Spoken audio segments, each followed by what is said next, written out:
Hello, good morning दोस्तों। मैं सदाब sir अपने क्लास में आपका स्वागत करता हूं। आज हम लोग हिंदी व्याकरण पढ़ेंगे। हिंदी व्याकरण में पढ़ेंगे सर्वनाम।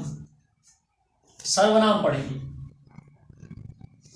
संज्ञा के स्थान पर प्रयुक्त होने वाले शब्द को सर्वनाम कहते हैं। मतलब जिस शब्द का प्रयोग हम संज्ञा के स्थान पे करते हैं वो सर्वनाम कहलाता है। जैसे देखिए, जैसे मैं यहां पे कहूं मोहन हंसता है।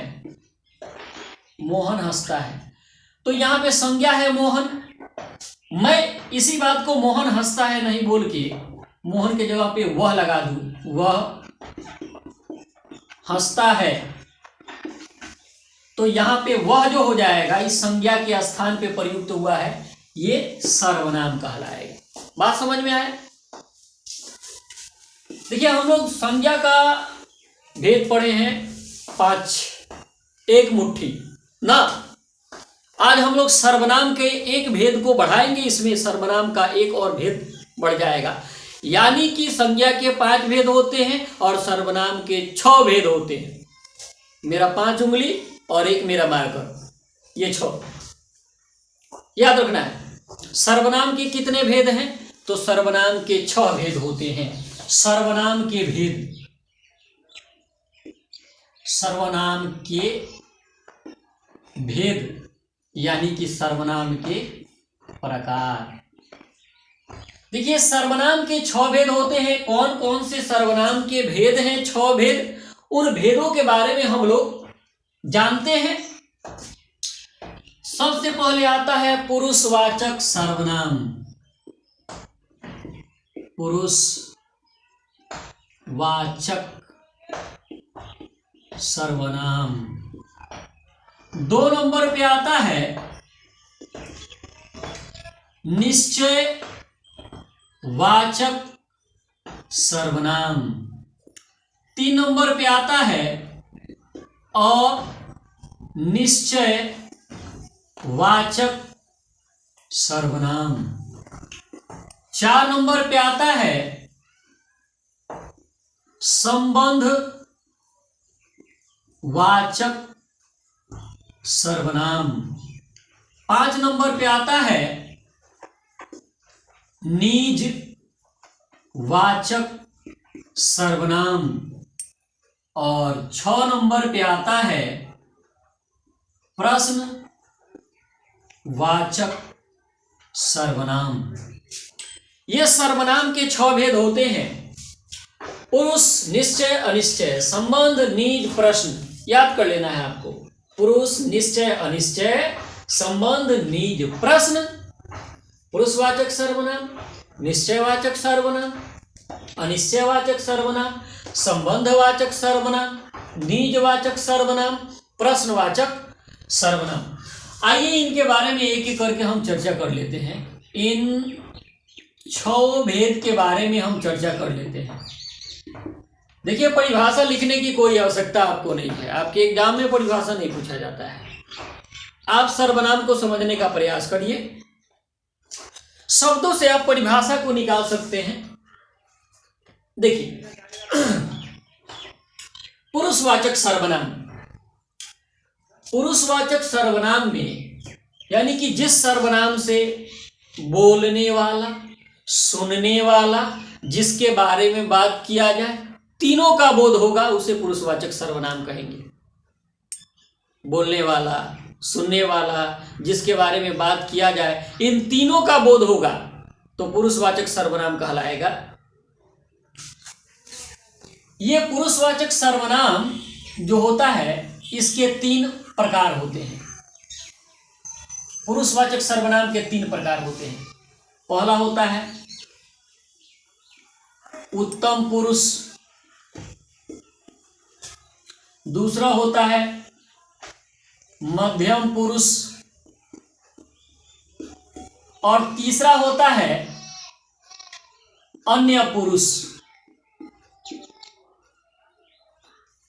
अन्य पुरुष। तो पुरुषवाचक सर्वनाम की ये 3 प्रकार हैं। उत्तम पुरुष, मध्यम पुरुष, अन्य पुरुष। उत्तम पुरुष में क्या आता है? देखिए, उत्तम पुरुष बोलने वाले को कहते हैं। बोलने वाले को क्या कहते हैं? उत्तम पुरुष कहते हैं। बोलने वाले को उत्तम पुरुष कहते हैं। अब उत्तम पुरुष में बोलने वाला, अब मान लीजिए मैं बोल रहा हूं तो अपने आप को क्या बोलूंगा? मैं बोलूंगा, ठीक है। तो यहां पे मैं उत्तम पुरुष का देख लेते हैं उदाहरण, क्या क्या उत्तम पुरुष में आएगा। उत्तम पुरुष में हो गया मैं से संबंधित शब्द है हम, हमारा, मेरा, मैं, हम, हमारा, मेरा, हम लोग,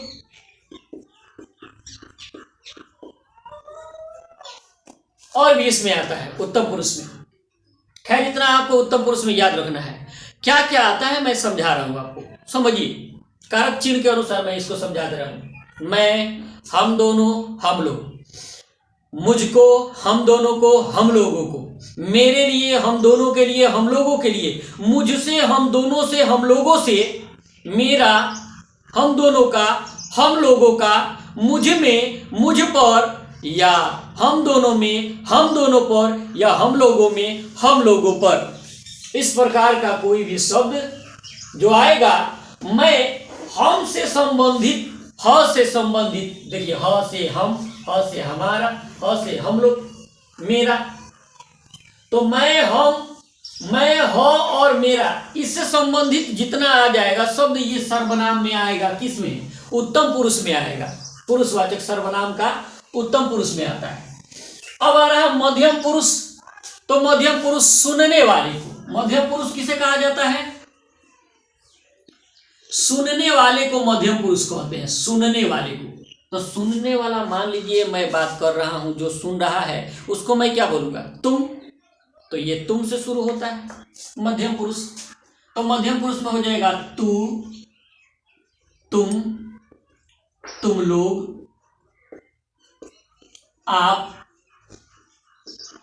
आप लोग, तुम्हारा,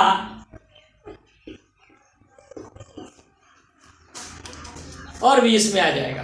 कारक चिन्ह के अनुसार निकाल सकते हैं, जैसे तुम, तुम लोग, तुमको, तुम लोगों को, तुमसे, तुम लोगों से, तुम्हारे द्वारा, तुम लोगों के द्वारा,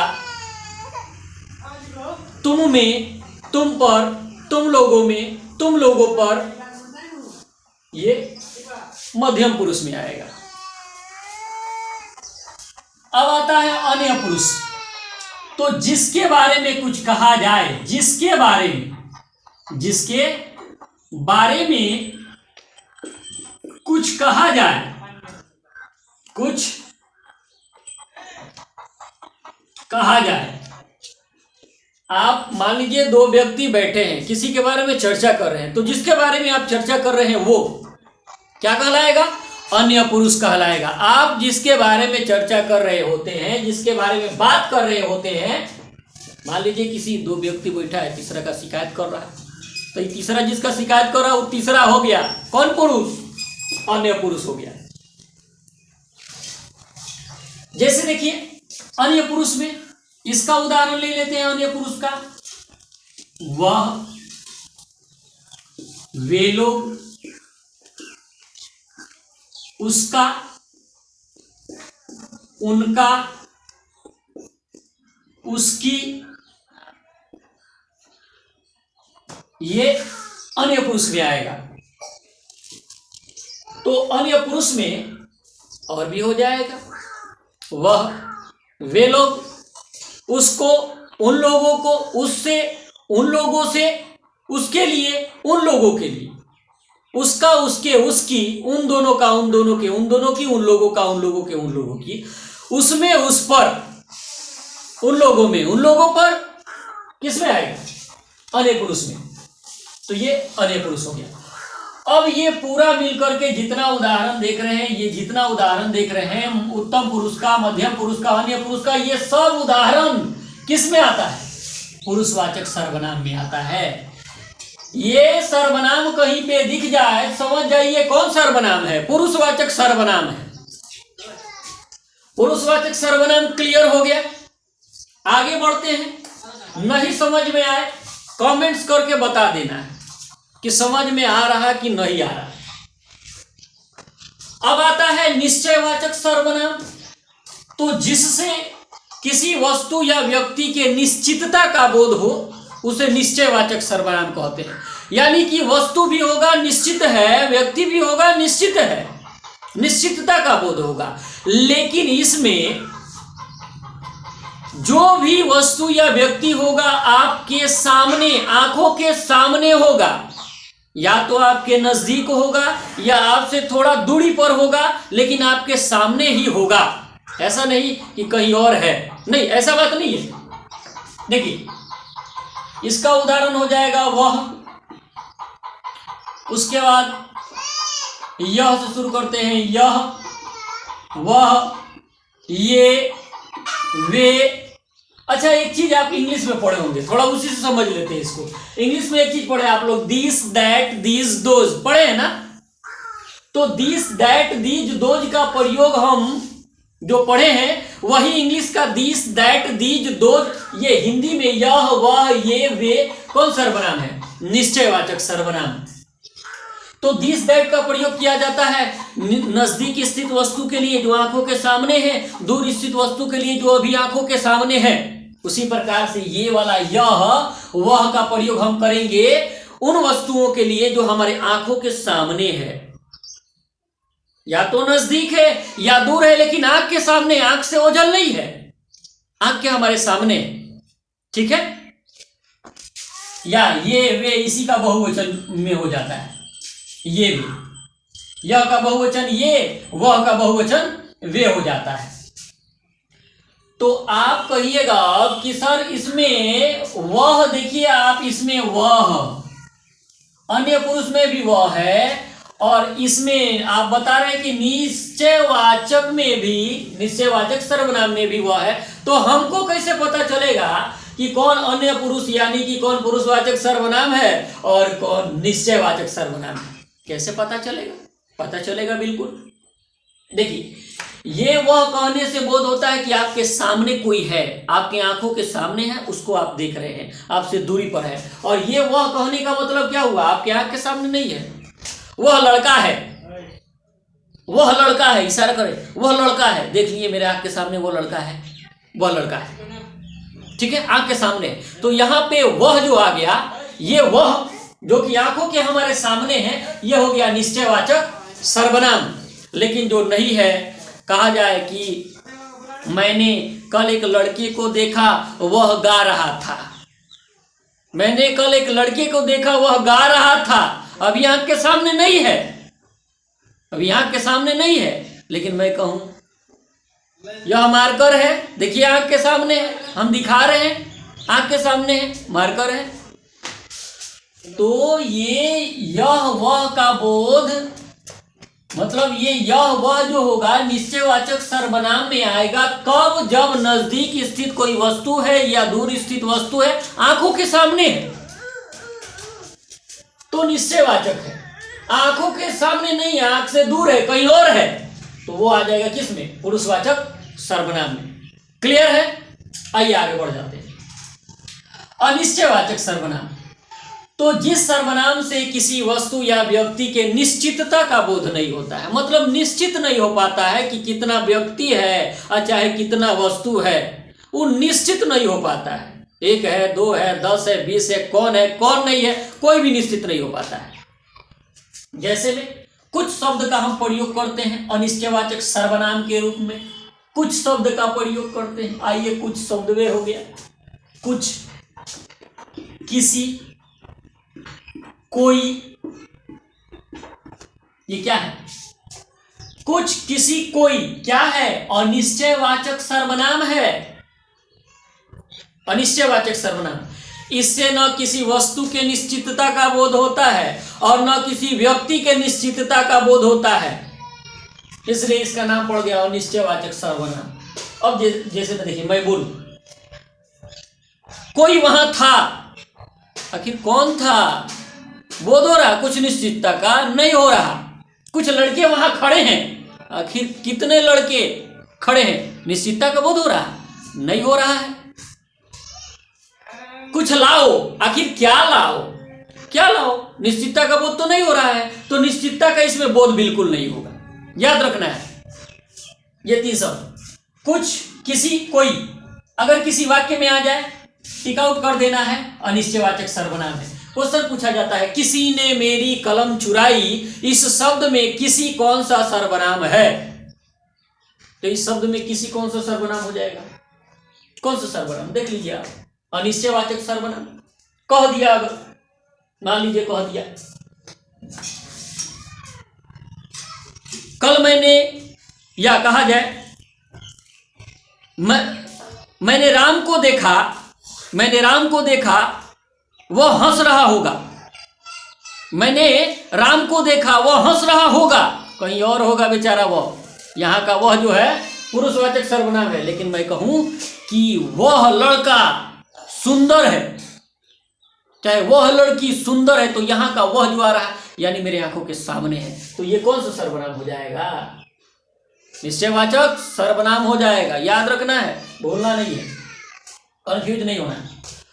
अब आता है संबंधवाचक सर्वनाम। तो देखिए संबंधवाचक सर्वनाम जो होता है ना, संबंधवाचक सर्वनाम में हम लोग कुछ मुहावरा पढ़े हैं। सबसे पहले आइए चर्चा कर लेते हैं इसके बारे में।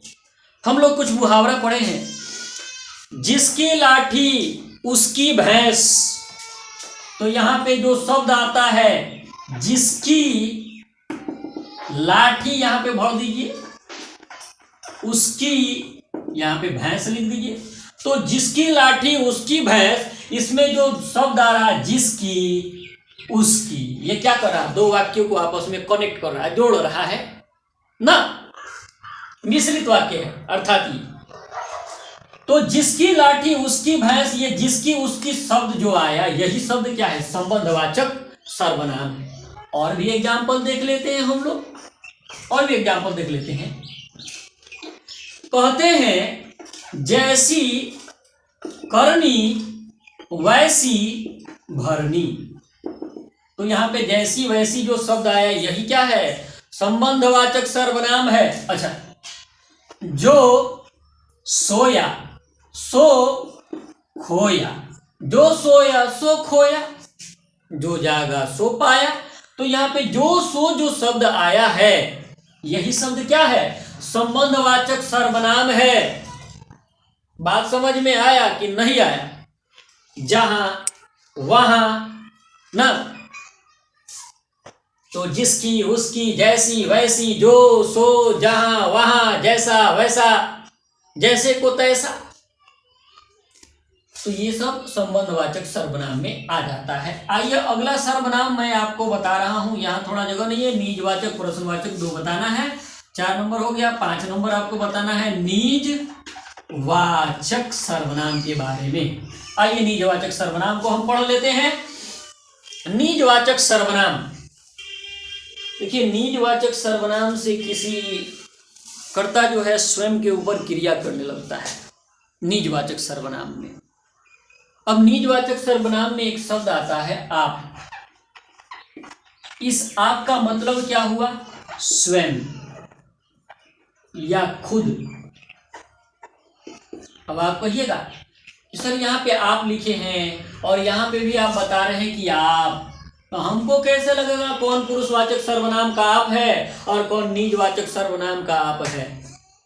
तो देखिए सिंपल सा 2 वाक्य देख लेते हैं हम। आप पढ़ा रहे हैं, आप पढ़ा रहे हैं। दूसरा वाक्य लीजिए,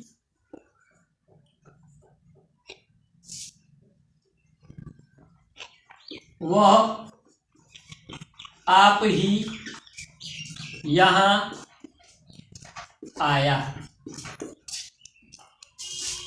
दोनों वाक्य में देखिएगा, ये देखिए पहला वाक्य में आप जो है कर्ता की जगह पे है और दूसरा वाक्य में आप कर्ता की जगह पे नहीं है, बाद में है, कर्ता से बाद में है। तो ये जो कर्ता के जगह पे आप रहेगा, किसी वाक्य का शुरुआत आप से होगा, शुरुआत आपसे होगा, तो ये वाक्य जो होगा पुरुषवाचक सर्वनाम। और कोई किसी वाक्य में जब आप ही, आपके बगल में ही आ जाए, स्वयं आ जाए, खुद आ जाए, तब यहाँ पे ये वाला आप जो होगा क्या होगा, निजवाचक सर्वनाम होगा। आप पहचान लीजिएगा आराम से। जब शुरू में आप लगा रहेगा तो पुरुषवाचक सर्वनाम है, और वाक्य के शुरू में नहीं बल्कि कर्ता के बाद में लगा रहेगा तो ये वाला आप क्या है, निजवाचक सर्वनाम है। ठीक है, तो निजवाचक सर्वनाम। मैंने आप ही बाघ को मारा, आप ही मारा मतलब स्वयं से मारा, खुद से मारा मैंने बाघ को।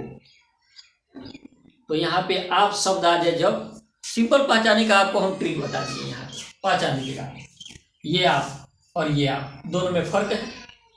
जब कर्ता के बाद में आप आए निजवाचक है, और शुरू में आए कर्ता के स्थान पर आप आए तो वो क्या है, पुरुषवाचक है। क्लियर है? आगे बढ़े, चलिए आगे बढ़ते हैं, दिखाते हैं अगला पॉइंट। देखिए अगला हम पढ़ने वाले हैं 6 नंबर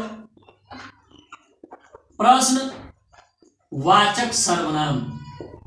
देखिए प्रश्नवाचक सर्वनाम में 2 ही चीज आता है, नोट कर लीजिएगा। जिससे प्रश्न किया जाए, जिस सर्वनाम से प्रश्न किया जाए, तो ये होता है कौन, पहला सर्वनाम, और दूसरा सर्वनाम है क्या। कौन क्या, ये 2 ही सर्वनाम प्रश्नवाचक सर्वनाम है। किसी वाक्य में दिख जाए वहां कौन है तो यहाँ का कौन शब्द जो है प्रश्नवाचक सर्वनाम है। तुम क्या खा रहे हो तो इस वाक्य में क्या, कौन सा सर्वनाम है, तो प्रश्नवाचक सर्वनाम है। अब आपके दिमाग में चल रहा होगा कि सर हम प्रश्न और भी शब्दों से करते हैं, जैसे कहाँ, कब, कैसे, करते हैं ना, करते हैं, लेकिन कहाँ, कब, कैसे, क्यों, इससे जो आप प्रश्न करते हैं ये सर्वनाम नहीं है, ये अव्यय है। अव्यय सर्वनाम केवल यही है, कौन और क्या, यही सर्वनाम है प्रश्नवाचक सर्वनाम। क्यों, कब, कैसे, कहाँ, ये प्रश्न करते हैं इन शब्दों से, लेकिन ये सर्वनाम नहीं है, ये है अव्यय।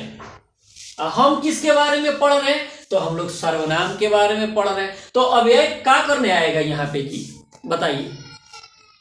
दावत थोड़े मिला है उसको कि आएगा खाने के लिए सर्वनाम, बेचारा नहीं आएगा, नो एंट्री है यहाँ पे सर्वनाम का। कौन क्या, 2 शब्द याद रखिएगा। प्रश्नवाचक सर्वनाम में क्या है, कौन और क्या, किसी वाक्य में दिख जाए प्रश्नवाचक ये सर्वनाम है। तो मेरे ख्याल से ये सर्वनाम आपका क्लियर हो गया होगा। अगर वीडियो आप लोग को समझ में आई हो, लाइक, शेयर, कमेंट्स और चैनल को सब्सक्राइब कर दीजिएगा, बेल आइकन को दबा दीजिएगा, ताकि समय पर नोटिफिकेशन आपके पास पहुंचे और आप अच्छे से तैयारी कर सके। Thank you.